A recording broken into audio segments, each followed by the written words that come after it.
people wandering in, and they're very welcome.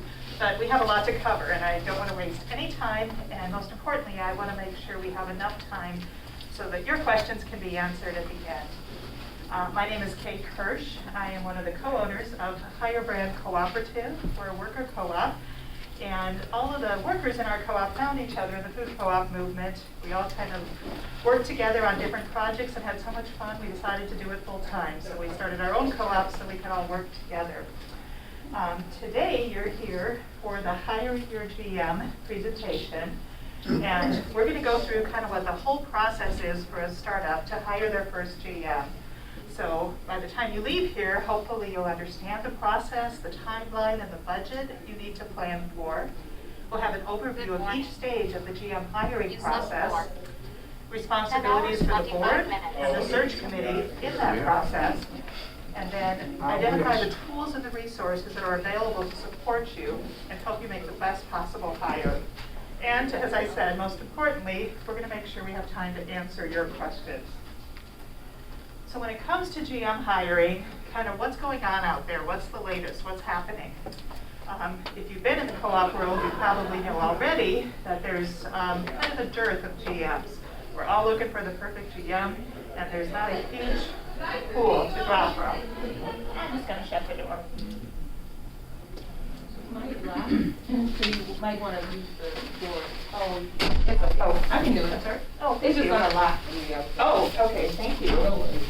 Hey, can I ask a quick question? Are these slides going to be available? Yes, yeah, I did send them ahead. I didn't see them in the drive. I'm sorry about that, but I'll circle back with Deb to make sure they get up there. Thank you. So, okay, so some of the trends that we're seeing with GM hiring. In recent years, about half of the co-ops who've been hired at startups are coming from existing co-ops. They might be operational managers who are kind of second in command, or a really strong department manager who feels ready to step up to the next level, or if you're really lucky, an actual GM who's interested in taking on startup work. So 50-50 chance of getting someone who's already in the co-op community, an experienced trained GM.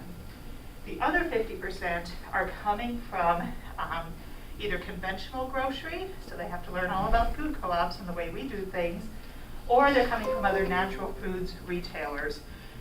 So that's kind of how it plays out, roughly those two pools. And we've seen some great GMs from both sectors. So just because you can't find someone who necessarily has actual food co-op GM experience, you don't want to discount them. How long does it take to find a new GM? Plan on at least 6 to 9 months on average. So that feels like a long time, but this is an incredibly important hire. This person's going to set the trajectory of success for your store, or failure, and getting it right is going to take some time, finding the right person, and it's a pretty complicated process, particularly for a board of volunteers who may be doing this for the first time.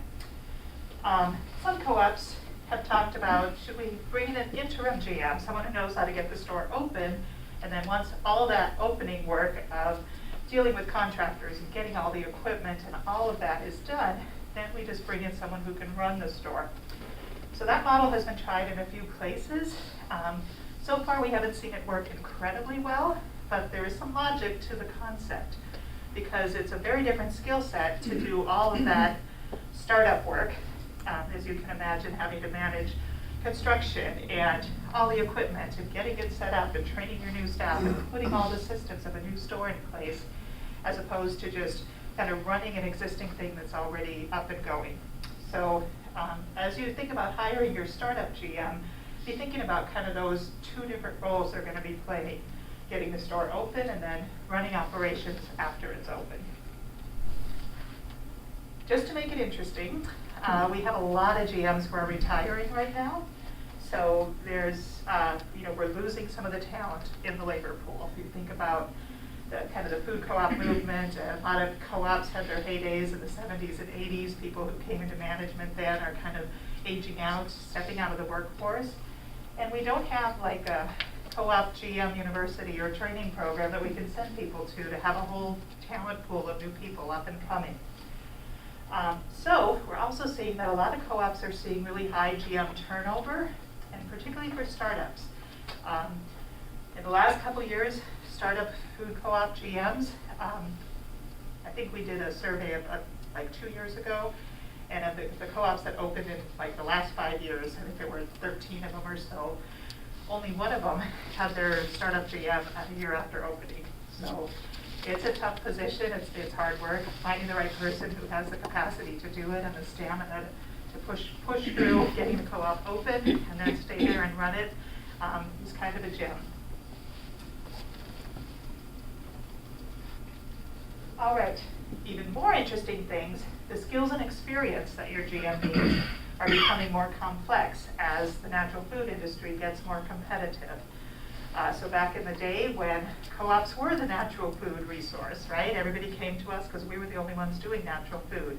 Organics, vegan, all the different food alternatives are now available mainstream. So we have to compete against much bigger, much better funded corporate players. And your GM's going to need the savvy and the skills to be able to compete against the marketing department of Whole Foods, right? They're not going to have the same resources, but they need to be able to wield their resources effectively to do the marketing, to do all those things that corporate does for our competitors, but your GM's going to have to do for your store. On the good side, there's lots of new food co-ops up and coming, but they're also going to be looking for GMs too. So again, the talent pool just isn't that big. But do not despair. Co-ops are getting open. Co-ops are finding great GMs, and there's some excellent startup GMs here at this conference that I encourage you to get to know and meet and chat with. The good news is the co-op industry has a really great toolbox to help you with step-by-step instructions going through this process. It's called Hiring a General Manager. It's available from it was developed by Columinate and NCG, and it's available, I think, on the Columinate website. And they guide you through a 9-step process. So what I would encourage is that you get a copy of this. You can download it for free. Get it for every board member and every committee member who's on your GM hiring committee, because this is kind of your Bible until you have a GM. It's going to guide you through all the steps of the process, give you a whole bunch of tools and resources that you need, and just make it much easier to navigate this. So these are the 9 steps that it highlights. So they developed this wanting it to be a tool for existing stores and also startups. So their first step is for existing stores. If you have a store and you lose your GM, the first thing you need to do, figure out what your interim management plan is going to be. As startups, we get to start at step 2, and we only have 8 things to do. So we start in step 2 with setting up a search committee. So this is probably a separate committee from the board. You do want to have someone on the board, on the committee, so they can be the liaison, reporting back and coordinating the work that you're going to need the board to do. But it's a heavy lift, so you want to make sure you find some really solid committee members to help you with this piece of work. First of all, you're going to define the job qualifications and the compensation for your GM. It's important that that's super clear way up front. So that's kind of the first step that you need the board and the whole committee involved in. Next, you're going to recruit qualified candidates and then go through a usual hiring process. You're going to screen them, you're going to check their references, you're going to do full interviews, and then make the job offer. Hopefully, if you're successful and you land the candidate you want, then you need to do some really important work about setting your new GM up for success and making it work for them. We'll talk through all of these in a lot more detail as we go, but that's the overview of what the process is. All right, so this is how my co-op organized our GM hiring thing. We had an amazing GM hiring committee chair, and we had everything in a Google Drive, and we organized all our documents by each step. So step 2, set up a search committee. That was all the recruitment and the hiring, and this is what we need you to do. Step 3, the job qualifications. All the materials we used for that would be found there. So find someone who's really organized, because there's a lot of paper and a lot to do with this project. The most obvious question is, how long is this going to take us to hire a GM? Well, I went through 2 GM hiring processes with my first co-op. first for a new store, and it took us overall 10 months from the time we pulled the committee together to the time we had a GM on board. So the process for us, search committee was assembled in November. We spent the month of December working with the board, figuring out the qualifications and the compensation. January 1, we posted the position. And at this point, this was in, to date myself here, 2016, roughly, when I'm from North Dakota, and we had like the lowest unemployment in the nation. McDonald's was paying a $2,000 hiring bonus at the time. So we had a really, really competitive job market, and it took us a long time to find somebody.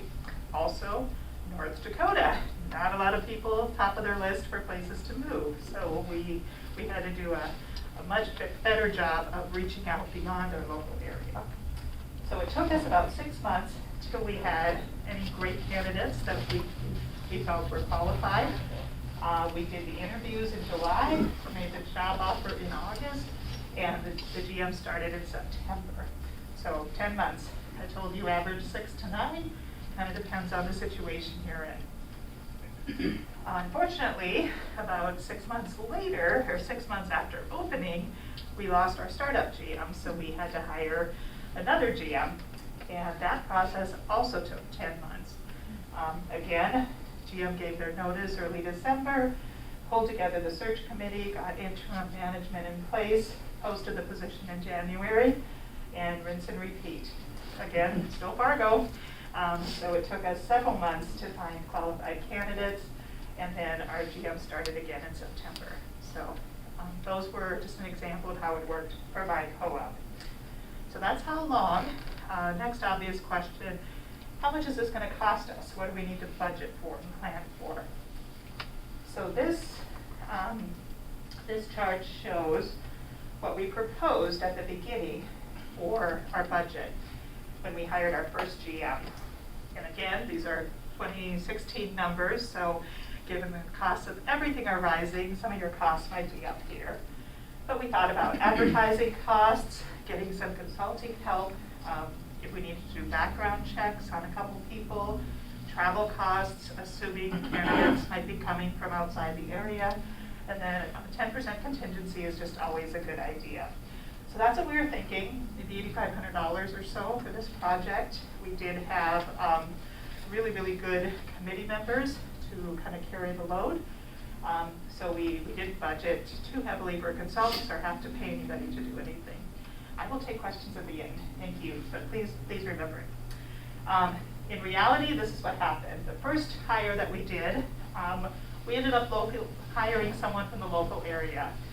So we ended up spending way more on advertising just because we had those 6 months where we weren't seeing the candidates coming in, so we kept throwing money at advertising. Our consulting help was very minimal, and we had a tiny bit of postage and printing. So that first hire, we came in well under budget at about $5,000. For the second hire, when we needed a new GM 6 months after opening, we decided to go a different route and bring a recruiter in. So there's a couple recruiting firms that specialize in co-ops. Unfortunately, you pay them a hefty fee. But they did find us a candidate from out of the area, so our real costs this time were the recruitment fees and then the travel fees for the candidate to come to Fargo.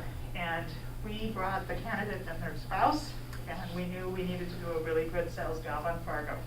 So we decided to just splurge and bring the spouse along as well.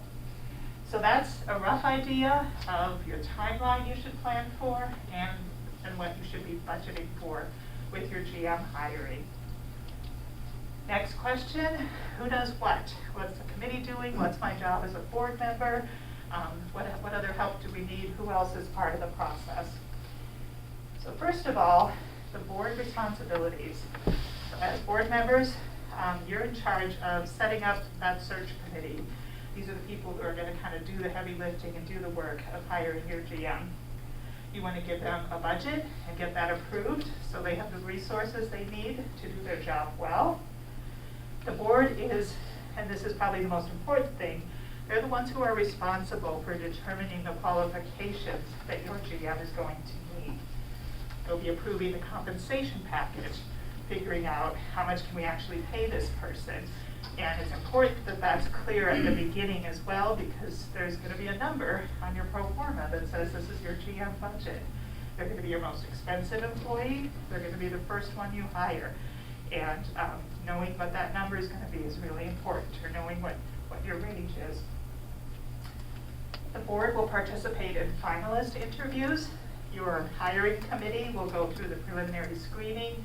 They'll do a first round of interviews, and then they'll bring the finalist candidates to the board. And the board will do the final interview, and the board will be the ones who make the decision.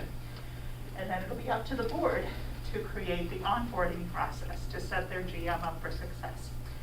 So that's what the board is doing. The search committee, hopefully your search committee person will be providing all the project management and admin support to make all of this possible. But they'll be responsible for advertising the position, screening candidates, doing those first round of interviews, and narrowing down the candidate pool for you. They might do some preliminary work on the compensation package. There might be some research you want to do to see, what's the price in our area, what are other co-ops doing, what can we as a startup afford. So there may be some coordination with your finance team and others to give you some research for the board to make the decisions on that.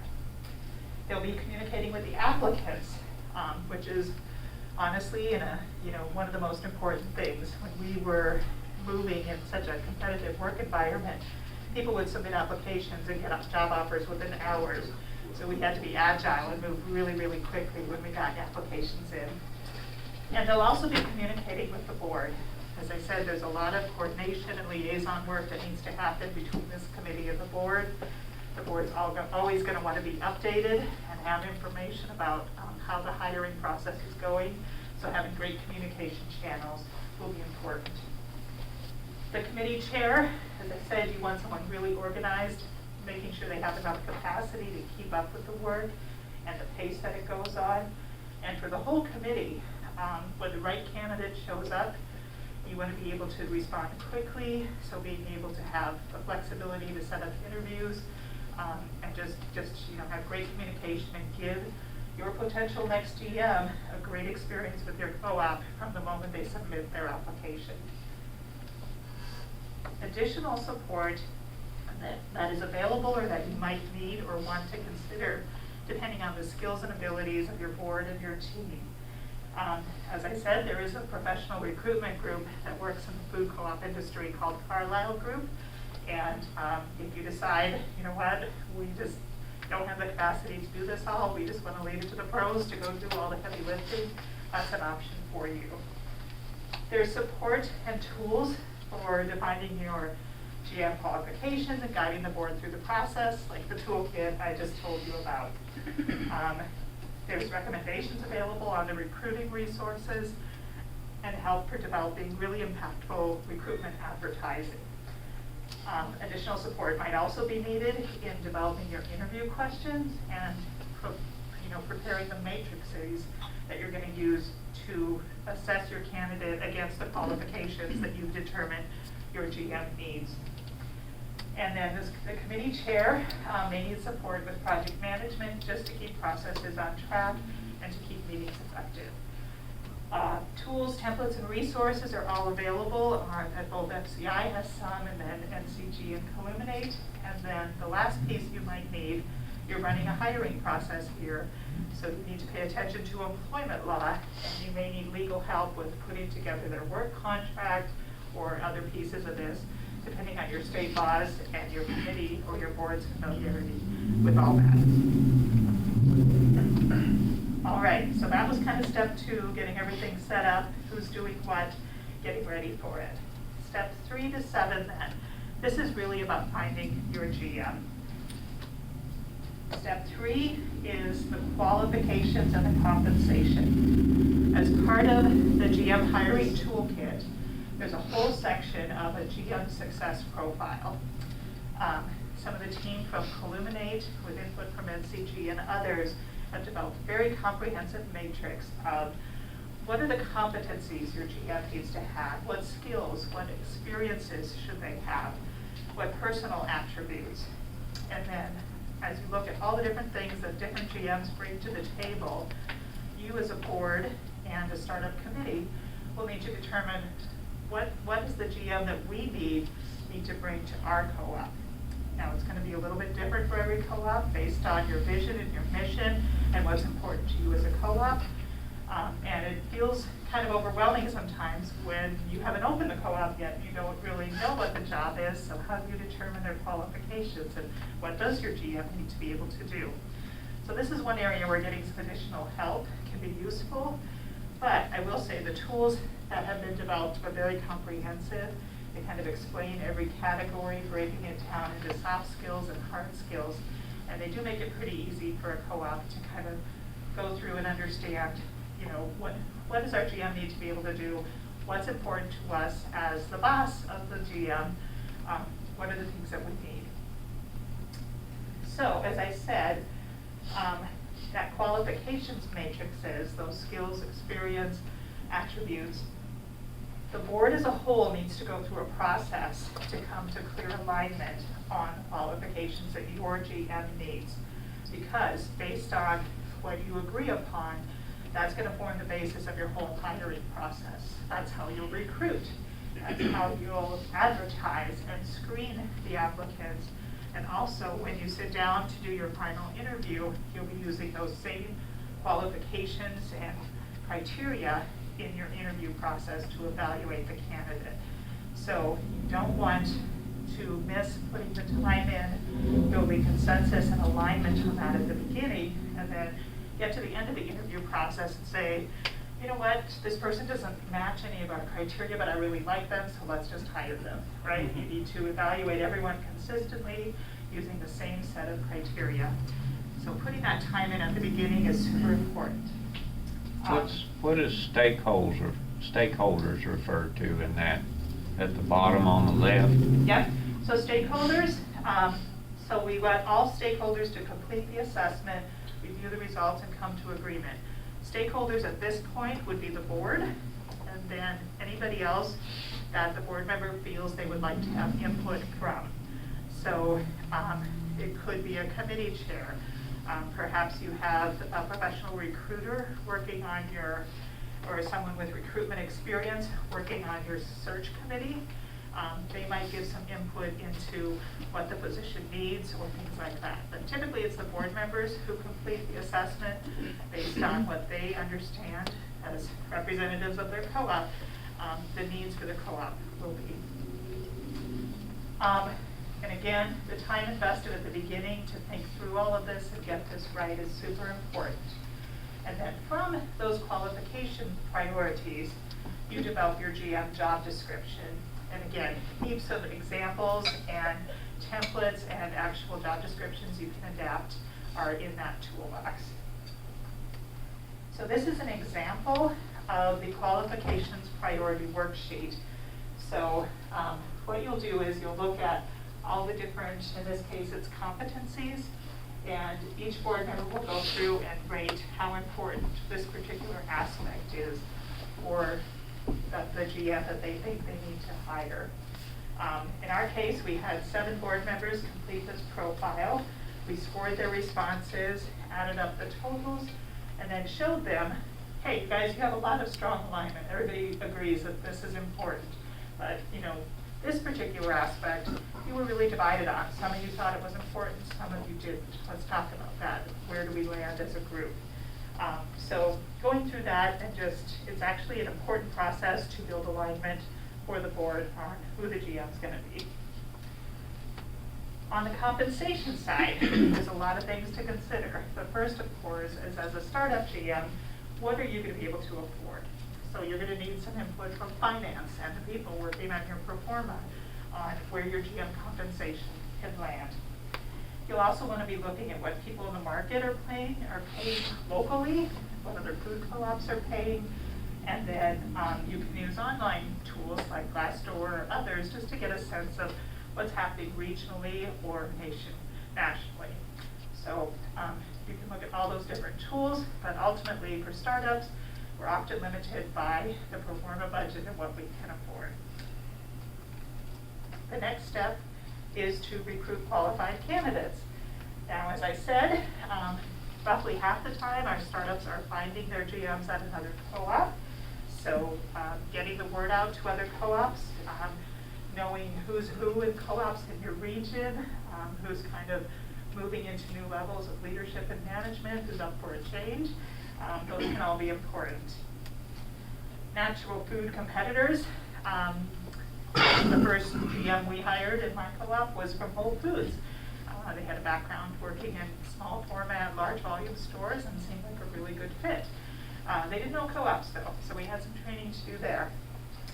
Conventional grocery. The second GM my co-op hired was from a conventional grocery background. So for him, he had to learn co-ops, but he also had to learn the natural foods aspect, which is kind of a steep learning curve to climb. We also have seen some successful GMs just from the retail sector generally. I think there's one out in California, amazing GM doing a wonderful job, but her background was Target. She just knew retail really, really well.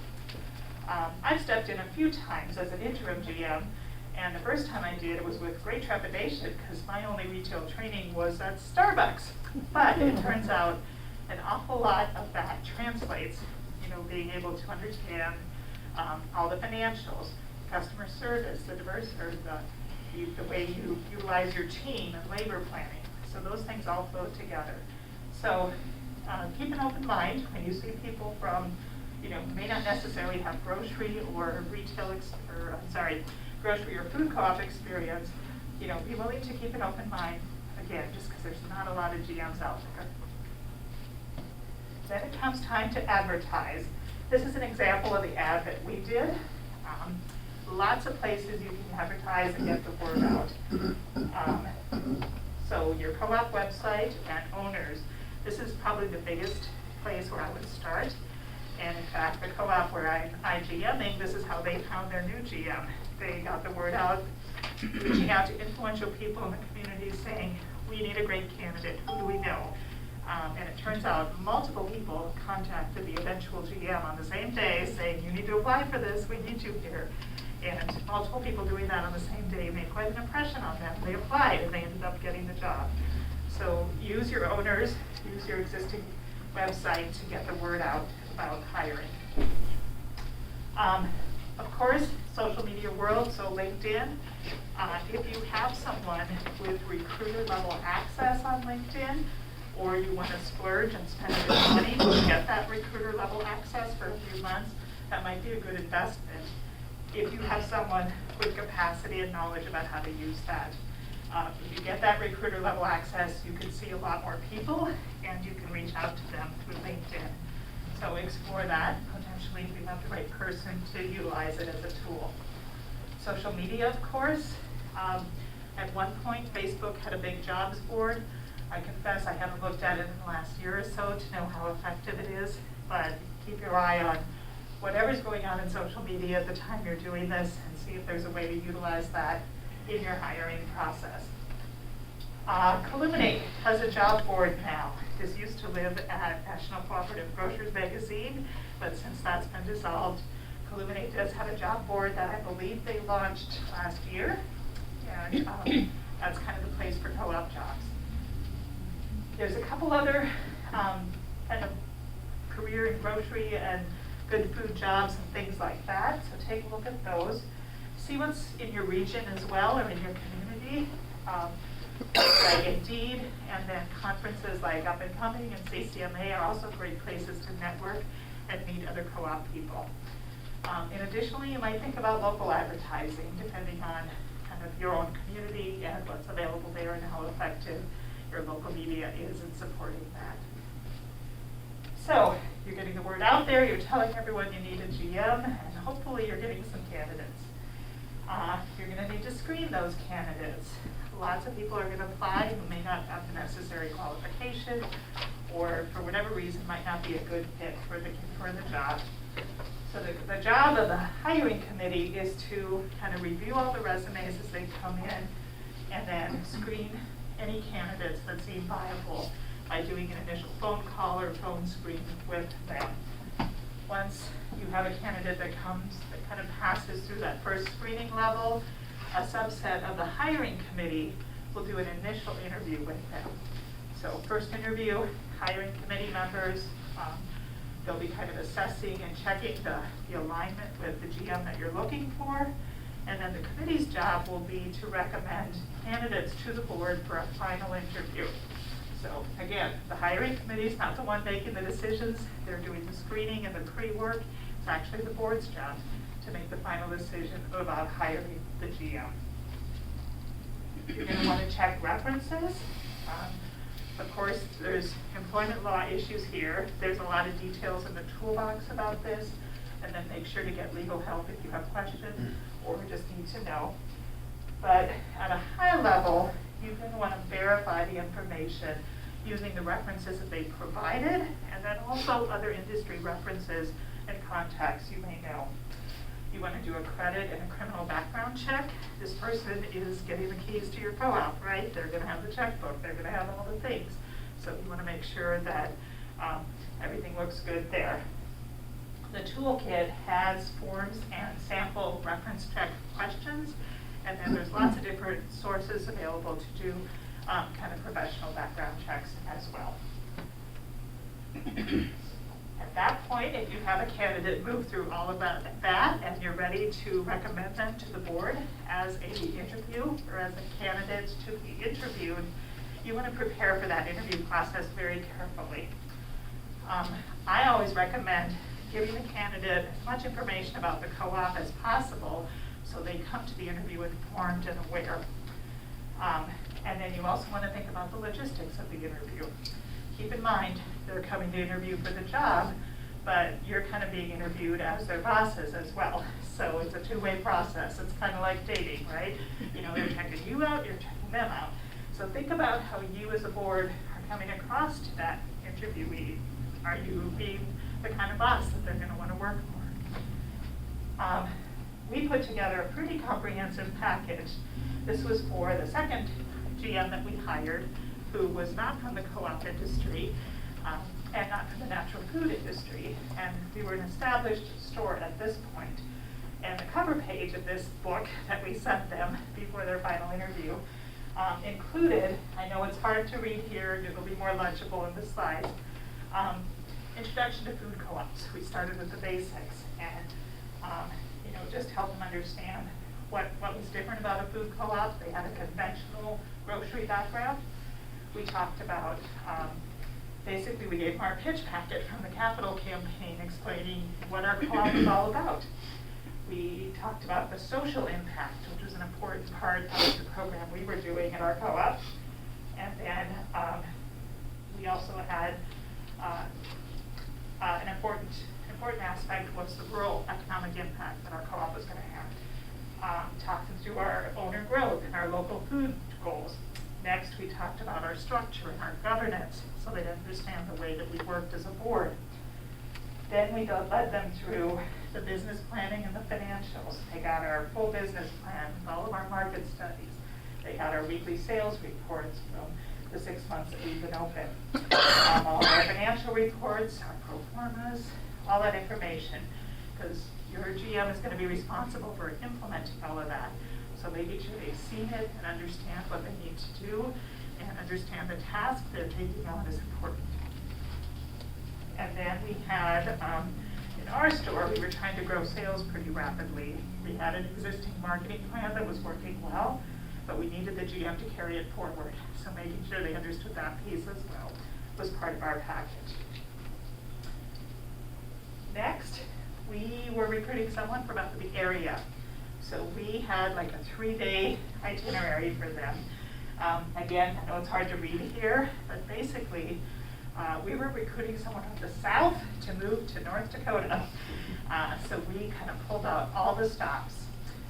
But really my goal overall for the itinerary was to get as many board members as possible to have some one-on-one time with the candidate to really get to know them in a setting outside the formal interview process. So we rented an Airbnb in the heart of the city so they could actually kind of pretend they were living in town. We filled it with all the pretty pictures from the Convention and Visitors Bureau, all the wonderful local food that we had. We kind of used all of our connections in the community. They had a meeting with the mayor. We sent them on a real estate tour with a real estate agent, showing them all the neighborhoods, helping them to imagine living life in Fargo, and even utilized like a downtown walking tour. So in addition to that, we kind of had individual meetings with the treasurer, and one of our board members was a farmer, and he was on his tractor doing spring seeding, so the candidate went out to the farm and did a few rounds of the field. Just be creative about how you can create those moments for board members to really get a sense of your candidate beyond the formal interview setting. So the finalist interviews then, this is when you're going to go back to that qualifications matrix that you used at the beginning. That's going to be your consistent tool that you're going to use to evaluate your candidate. So as you come into the finalist interview, you may have a list of questions that your committee or the board has prepared. But at the end of the interview, you're going to sit down and fill out that matrix, and that'll be your tool to help guide the discussion about hiring your GM. And as I mentioned before, remember it's a two-way process. So how you work together as a board throughout the interview process, during the interview, is something the GM is going to be looking at and considering as well as they make their decision. This is a sample of the matrix for screening the finalist candidates. You can see we have kind of the required qualifications, so these will be the ones that you agreed upon as a board that were the priorities and of importance for you, and then you have the scores of all the different applicants. And again, tools, templates for all of this is in that handbook. As I mentioned, we invited the spouse, and we actually created a separate schedule of activities for the spouse. This was a young family with a new baby, so we put together kind of a creative itinerary where she met some other local moms. We found someone else from the region that they were from who'd moved to Fargo and had them spend an afternoon together talking about schools and all that type of stuff. Someone took her shopping, someone took her to an art museum. So we really kind of full court press on that candidate. And you really just want to show off the best of your community, particularly if you're trying to get someone from outside to come. Again, I know this is hard to read, but this will be in the slides, so you can kind of see what we did for the wife. I kind of went full on in this process, and it turns out that the person who wrote the Fargo book, every community has a local book and a local author. He was a co-op member, so I got a copy of the book, had him sign it, and then this is the thing I'm most proud of. We leased our building from the gentleman who ended up being the governor of the state of North Dakota. He was our landlord for the co-op. So I pulled the string, called the person I knew in his office, and we actually had a personal handwritten letter from the governor of North Dakota for our candidate. So if you find the right candidate, think outside the box, do whatever you can to show them that you're a co-op that's excited and enthusiastic to have them there. So after you go through the interview process, if you find the right candidate, it's time to make them an offer. I encourage you to be really clear about who's doing what when it comes to the negotiations with your GM candidate. For instance, is it the board or the search committee that's going to negotiate compensation? Now, hopefully you've set compensation at the very beginning of the process. You just want to make sure it's very clear who's the person who's going to be negotiating that with the candidate. You'll want to have legal review of your employment contract, and hopefully you'll have that well in advance of finishing up this final piece.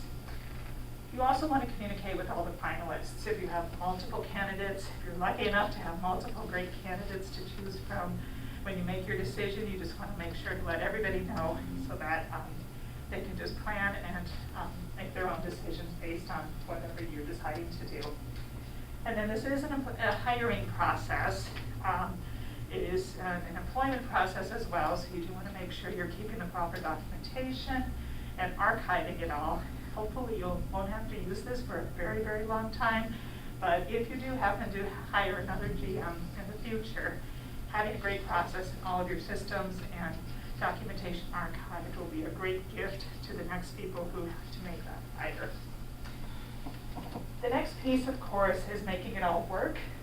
As I said at the beginning, it's the board's responsibility to set your GM for success.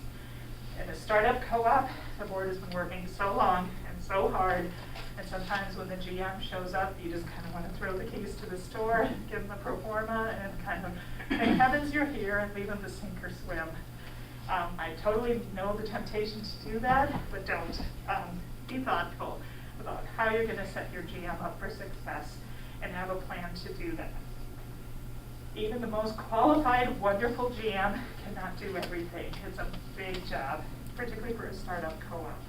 So you're going to be onboarding a new GM and trying to open a store while you're also transitioning from being a working board. You had your fingers and all the things, and now you're handing it all off to a GM, and you need to manage and govern them. That itself, just the handoff to a GM, is a huge process, but you're trying to do it while you're also opening a store and doing all the other things. So the board-GM relationship is going to be primary and key. Making sure you have a good working relationship with your partners in strategic planning, where you're a support as the GM develops the operational side, that's going to be huge. You're going to need to create a plan. No GM is going to be able to do everything all the time. It's a really big job. So knowing what are the areas that our GM is going to need additional help or support in, having a budget for additional consultants who may need to work on one piece where they're weak, or hiring someone to, focus on this particular piece of the job.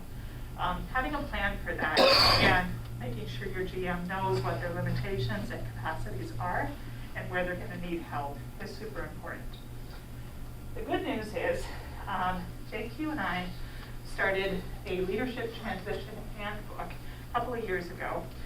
We've gotten about 2/3 of the way through developing it. It's available on the FCI website, and it's really your roadmap for how you, as a board, work to get set up for handing off to your GM. The great news is Siobhan and JQ are going to push this book to the finish line. We still have the third section to work on, and they're actively working on that now. I'm not quite sure when they're going to be done, but in this room at 1 o'clock, Siobhan's going to be talking about exactly that topic. What you as a board need to be thinking about to transition to your GM in a startup environment. So I encourage you to definitely check out that session. And this is available, the first 2/3 of it anyway, on the FCI website as well. So another great resource. All right, that was my whirlwind tour through hiring a GM. I know I kind of took it fast, but I also wanted to leave time for questions. So let's go to questions. What are you thinking about? You, sir, in the front.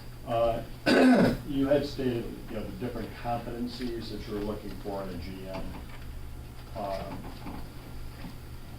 What did you find? What did you experience in terms of trade-offs? In other words, your board worked hard, as you say, you come to an agreement with everything, and that becomes kind of the context of your matrix, your interview process. What were the trade-offs that you experienced when you started out and where you ended up? That's a great question.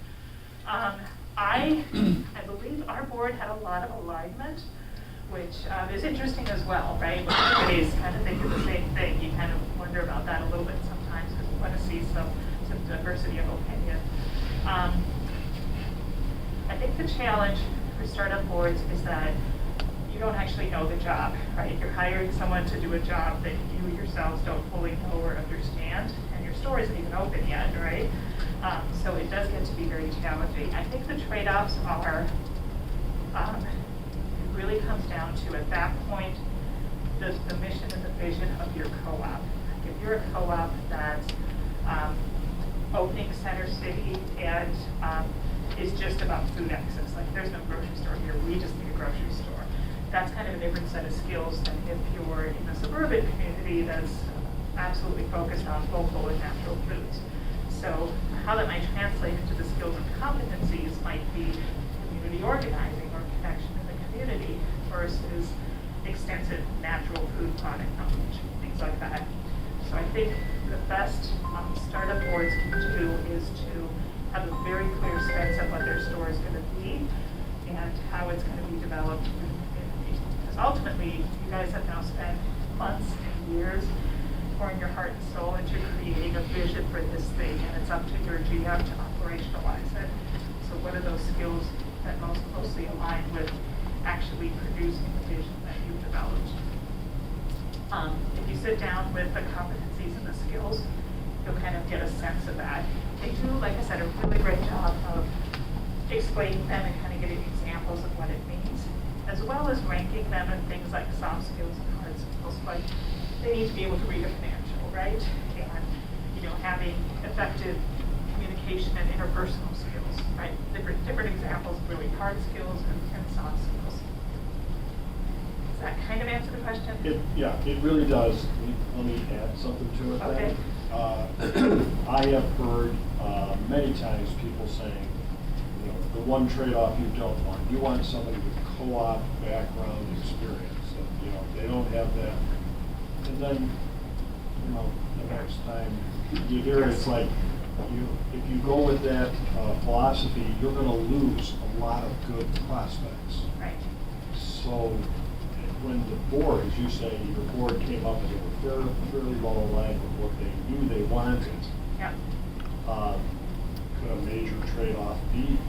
And what did your board experience that Yeah. with something like?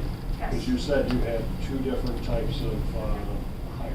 Yeah, well, when we hired for the first startup GM, we were looking at a local person with Whole Foods background, and versus we were considering doing an interim GM to come in and start the store. So that was the trade-off. And ultimately, we decided to go with a local person. But we did kind of intentionally say, okay, well, we said we really want someone with food co-op experience.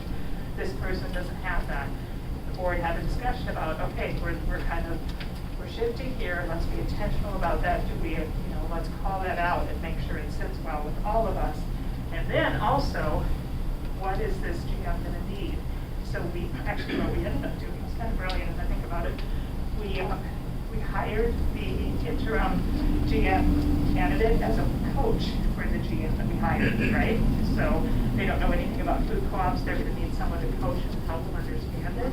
So they became their GM coach and helped them through all the food co-op cultural learning that they needed to do, as well as providing all the tips and tools and resources that exist in the co-op world, from employee handbooks to job postings to job descriptions to just all the things that were needed.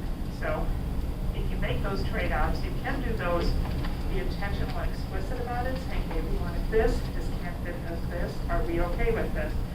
And if you are, then think about how do we help cover that gap in knowledge for this candidate if we move forward with them. Yes, sir. Similar question building on his. What are the likely gaps in knowledge if you hire somebody from the retail world without co-op experience? Yep. It's really the co-op cultural piece. In fact, I was overhearing two of my peers talking about this last night. We called it the co-op pixie dust, right? There's just something about the co-op community, which is understanding just the magic of the commonwealth that we're creating, the difference of the economic model, the difference of even the way we source our food and how we prioritize local producers. And again, every co-op is different.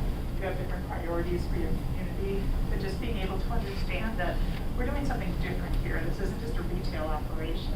This is something that has a transformative power to change our community and to have a positive impact in the world.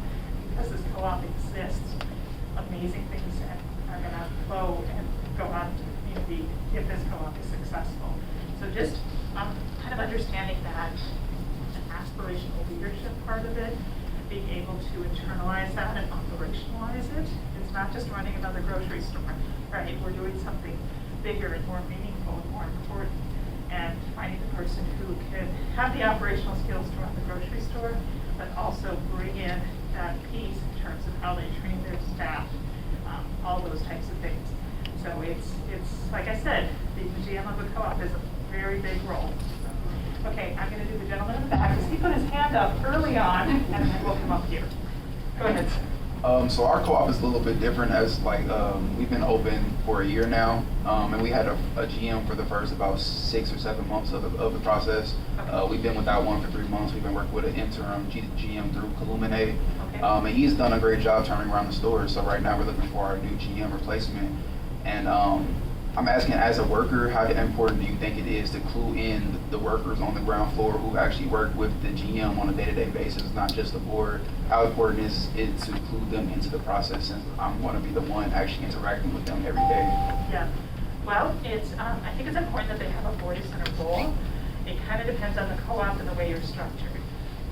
When we did our second GM hire, so 6 months after the co-op was open, we actually had a staff representative as part of the hiring committee. So there was someone from the staff who participated in the meetings, participated in the interviews, things like that, and had an equal voice with the board members in going through that process. So that's one way to do it. Kind of depends on, the structure and the culture and the way your co-op is doing governance. Ultimately, though, the GM is going to report to the board. They're their boss, Right. so they're the one who has to make the decisions and manage them. So, I think it would kind of depend on how your co-op is structured and the relationship that the staff and the board have with the particular co-op. Gotcha. And I've had several different layers of experience, and also just a member of co-op staff who's also on the board, Yep. just on the board, and board executive leadership. Yeah. Right, and I have found that at each of those levels, and I want to know your thoughts on it, how the GM, how the board, and at some level, even the membership, right, understand democracy can really impact how things get done. It can impact how a GM relates to the staff and listens to the staff, honors what they're saying. It can impact the relationship between the board and the GM. So what suggestions, what advice would you give around, because if you're co-op, we're talking democracy, we're talking about democratic ownership, operation. What would your advice be to folks who are trying to get in a GM, and understanding that our bedrock is what would be democratic principles? I think a lot comes in that onboarding. It comes when you're sharing information about your co-op with the candidates, so they understand this is a different thing. This isn't just, you're here to run a retail store. You have 1,800 owners. You report to a board of, 8 to 12 people. That's a very different thing in and of itself, just even reporting to a board and how you relate in the governance structure of the co-op to like 8 or 12 bosses, not to mention 1,800 people who think they own the store, right? Because they do own the store, it's theirs, you work for them. So, operationally speaking, there are certain spheres where the GM needs to have control and authority, but having clear lines about knowing. And I think particularly for a startup co-op, definitely hit Siobhan's session, because I think she'll touch on this as well. For the board to hand off this precious vision, this hope, and this dream of this co-op that you've developed for years and years, and you've spent thousands of volunteer hours bringing it to fruition, you hand that precious thing off to a GM to realize. So we actually have in the workbook that I talked about earlier, a whole process for handing off kind of the core value transition. You probably have a vision and a mission statement that says, we care about this and that and the other thing, and we stand for this. You need to translate that for your new GM, because they may or may not be from your community, they may or may not have seen your whole startup process. And when you say we want to be sustainable, they may think one thing while you think something else. So you have to be incredibly intentional about communicating that in a very clear way, and then hand it off to them to operationalize, but set them up for success by giving them specific examples and ideas of what that means, and know what is non-negotiable for you, right? So say your co-op is absolutely committed to being environmentally sustainable, and that means you're never gonna have plastic bags in the store, right? That needs to be really, really clear to him, otherwise the store opens and you have plastic bags at checkout and everyone's upset, just because no one told them. So there's a whole process in the book for kind of thinking through what are our core values, what does that really mean, what does that look like operationally? And then just know there's some things that operationally they may or may not be able to do. And if they can or can't do those, you need to understand why they are or they aren't. If it's one of those things that's not negotiable, you need to talk about that with your GM and understand either the cost limitations or the operational considerations that are limiting that. So that's kind of one aspect. I think pulling it back to the democracy piece, I think if the co-op has a strong culture already, like the annual meetings, right? Grocery store managers don't have annual meetings with all their owners, right? That's something that happens at corporate, far away from, the rank and file guy who's running the local store. So just looping them into, hey, this is who we are, this is how we operate, this is what a co-op means. You have to provide them that education. So what it might look like in practicality for a GM coming from outside the co-op community, it might mean you're taking one of their first weeks in your store and sending them off to another co-op to work alongside an experienced GM and just understand what that looks like. It might mean that you're taking time at the very beginning when they first start to really talk through your governance and how it works and what your relationship with the board is going to be like. It might mean giving priority to meeting with subsets of owners.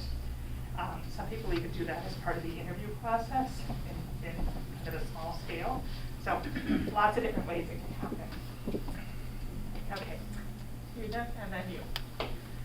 You mentioned a toolkit at the beginning of your talk. Was that referring to that workbook, or is there any other toolkit? No, there's two different products. Let me just move back through and I'll show you pictures of both. So this is the Startup Leadership Transition Handbook. So this is the tool that JQ and Siobhan are finishing up. We've got the first bits done. It's available for download from the MCI website. And this is really about the setting your GM up for success. How do you transition from a working board to a governing board? How do you put the pieces in place so your GM has everything they need and you're setting up to have a strong and effective relationship with your GM? At the very beginning of my presentation, let's see here, very beginning. Sorry for all the slides. Okay, this, hiring a general manager. It's a toolbox for co-op boards of directors. This is available on the Colluminate website. And this is kind of the Bible. I think it's about 50 pages or so. You can download, I believe, a Word version, which will give you all those templates and toolkits in versions that you can manipulate and adapt for your co-op. So those are the two resources that I recommend. The matrix you mentioned for the qualifications, is that in the toolbox? I'm sorry, the what? The matrix you said Yes. for the, okay. Yep, they're all in the narrative, and then they're also attached as addendums at the very end. So, you said. I have 3 questions. The Okay. first being with the idea of an interim GM and just that being a very important role to fill and figuring out how to navigate that first hire. Have you seen models where a co-GM has worked? I'm not personally. I have heard about it in a couple co-ops, and I've heard that it works well with the right people. So much of it is about the dynamics in the relationship and just having clarity of role. I think every GM utilizes their staff in different ways to have like support and help. Sorry, just trying to get to the end here. So co-GM, again, we were talking about this last night with a couple other people. I think that could work as long as there's extreme clarity about who's doing what and who's responsible for what, and having a complementary skill set so that between multiple parties, you're covering everything that's needed. It's a little more complicated just because of having to have all that clarity and roles, but if you have the right people doing it correctly, I mean, I could see that happening.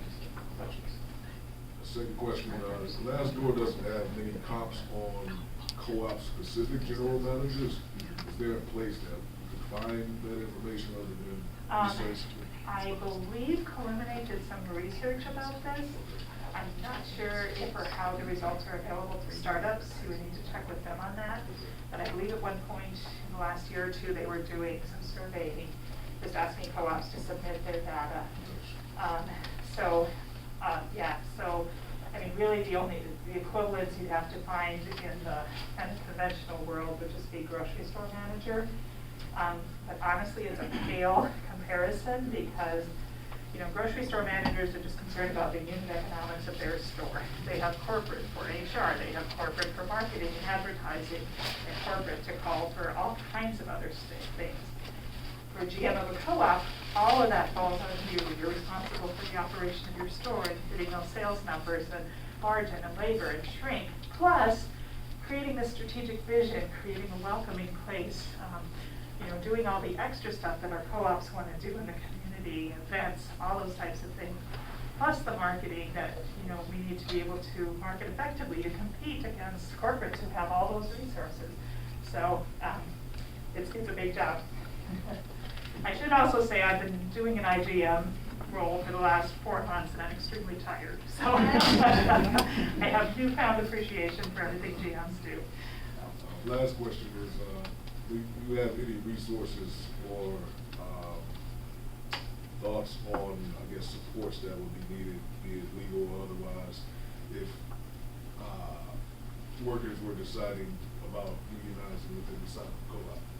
If workers were deciding About unionizing yep. inside the co-op. Yep. I did not know a whole lot about unions, but if you see Dan Arnett anywhere around the conference, talk to him. He's worked with unions at a lot of his co-ops. In fact, I think he negotiated one of the first when he was at Central Market in Seattle. I know he did something groundbreaking when it comes to unions and co-ops. So talk to him. Yeah, sorry, I don't have any personal expertise here on that one. All right, you and then you. I have multi. First one, what was the time lag between your, really, your visit, where you had a very elegant process put together, between that and an offer? That one was interesting. So on the last day of the visit, he had a meal with the board chair and the head of the hiring committee, and kind of they made the offer verbally. Yeah, on day 3 of the interview. Right. Yeah, so the offer was made then verbally and then followed up with a written offer. So the board had already collaborated with all. Yeah, the interview was the second evening of their time, and then the board met the next day to kind of weigh in, evaluate, make a decision, and then the evening of the 3rd day is when the board chair made the offer to the candidate over dinner. What are your thoughts or your experiences with satisfaction surveys from the employees of the co-op, which would include their assessment of their GM? Okay. I believe that in policy governance, the GM is required to do a satisfaction survey of their staff like annually. I think it's always important for boards to have a sense of what's happening, and a formal survey process is also confidential. I think if I was a co-op board member with an employee, I'd want to get as much input as I could about how they're doing their job. So I think I'd be in favor of that.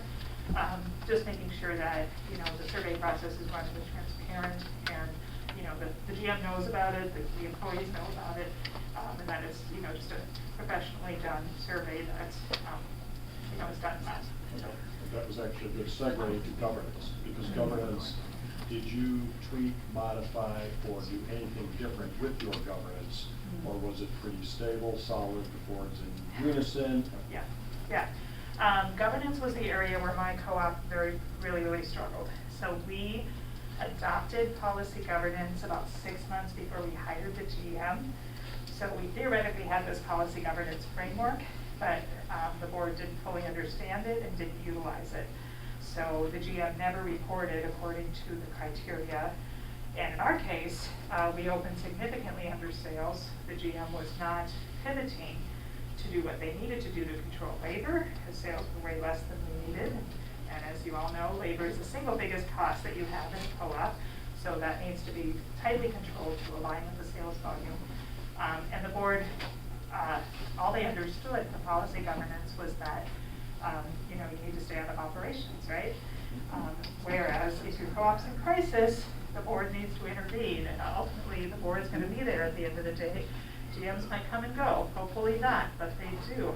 So the board needs to, so all that to say, having strong governance, having a board that knows what they need to do, knows what their parameters are, is super important. And the board having a strategic partnership with the GM, having a relationship of mutual respect and trust and support, that's a key relationship, and if that's not there, your co-op's not going to make it, or your GM's not going to make it. So planning for that, taking the time to invest in building that type of relationship from the beginning. And it all starts, like I said, when the candidate submits their application. Are they being responded to in a timely manner? When they come to the interviews, have they been given the information they need about your co-op? In the interview process, are you coming across as people that they'd like to work with? All of that is the first steps of your relationship with your GM.